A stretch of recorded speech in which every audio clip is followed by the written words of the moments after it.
Acts chapter 17, verses 16 to 17 to start with. Now, while Paul was waiting for them at Athens, his spirit was being provoked within him as he was observing the city full of idols. So he was reasoning in the synagogue with the Jews and the God fearing Gentiles, and in the marketplace every day with those who happened to be present. So he's waiting for Silas and Timothy.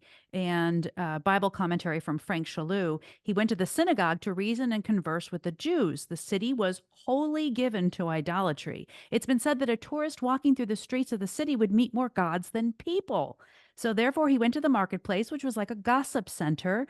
New ideas were presented there, and Paul preached Jesus and the resurrection. Interesting fact, Athens is named for Athena, the Greek goddess of wisdom. It was the cultural center of the world at that time, so the people were highly educated. We know Paul had a highly educated background also, so it would have allowed him to easily talk with the people. So here he is walking through this ultra idolaterized city. And, you're walking down the street thinking, what am I doing here? What? Yikes, I don't belong. Right. I don't belong here. This is contrary to everything I stand for. Folks, have you ever had that feeling? What do? He could have borrowed a club from somebody. You could take it and start to smash the idols to show his disgust. But no, here's what happened. He had to decide, how do I handle this in a godly fashion? And so this creates the cue. This is the habit loop.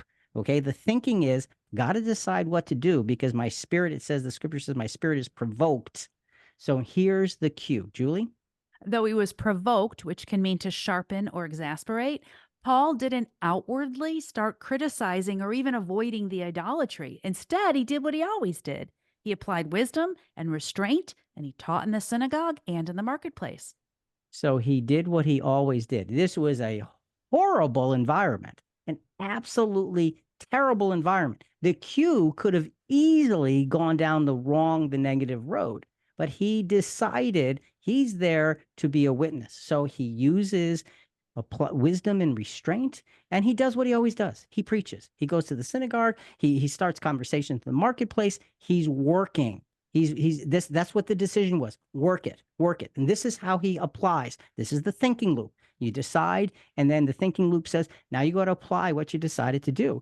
Applying means to begin to embrace the thinking and motivation that spiritually sound habits are fed with. So he's working it now. This is where you're beginning the process. It's a long process. He's beginning, thinking, applying. Acts 17.